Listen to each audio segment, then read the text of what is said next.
Well, joining me now, Congressman Nathaniel Moran, a Republican from Texas. Congressman, good to have you with us. And I want to get your take on the president doubling down on these tariffs. Where do you stand?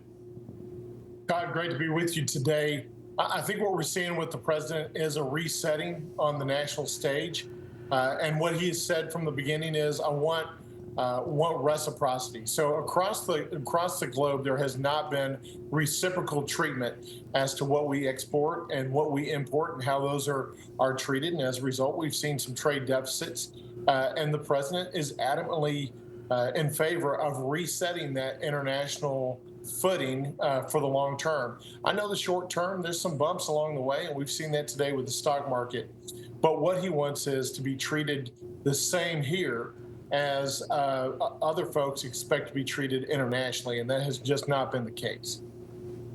Now, some folks are saying the president's strong arming our allies. How do you see it?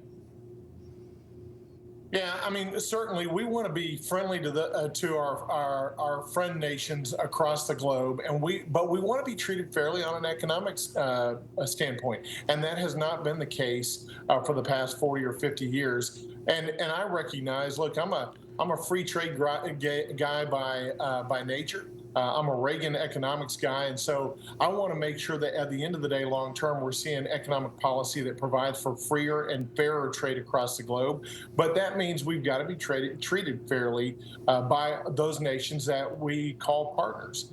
And right now, some of them do not do that. And so I hope that this resetting is more of a short-term inducement for those countries to bring their tariffs down and, frankly, their non-tariff barriers down, things like currency manipulation and the domestic subsidies that they give to their companies to compete with ours, and the import quotas that they put on our companies, and the licensing requirements and the product standards. You can go on and on about the non-tariff barriers that they put on American trade when we want to export something to their countries. We just want those brought down. And if they're willing to bring that down, then we can have more free trade. And that's the long-term goal for me, because ultimately I know the consumer is going to pay a tariff. The tariff is another word for a tax, and the consumer is going to pay that tax. We're going to see some inflationary prices short-term, but I hope long-term it's just going to make everybody reset it at a lower level.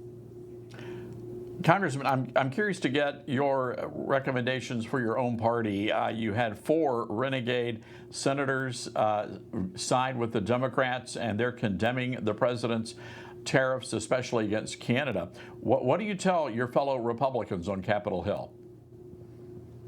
Well, I say to each and every one of them what I hope that all Americans are saying to each other, and that is, look, we've got to talk through these tough tariff policies, because they are indeed tough on the short term. But if we look at the long-term objective of reciprocity and getting the rest of the world to bring down their tariffs against the United States and bring down their non-tariff trade barriers against the United States, we'll all be better off if we have freer and fairer trade in the long term.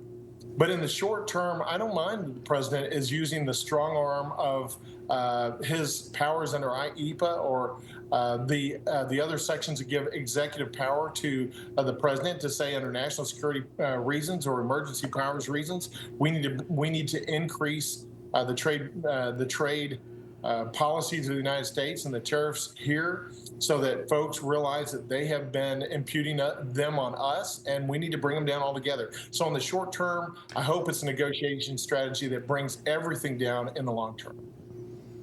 Yeah, I completely agree with you. And again, this is a matter of using the power of the Oval Office to get that done. Congressman, we have to leave it there. Appreciate you coming on Newsmax this evening. My pleasure. Thanks for having me, Todd.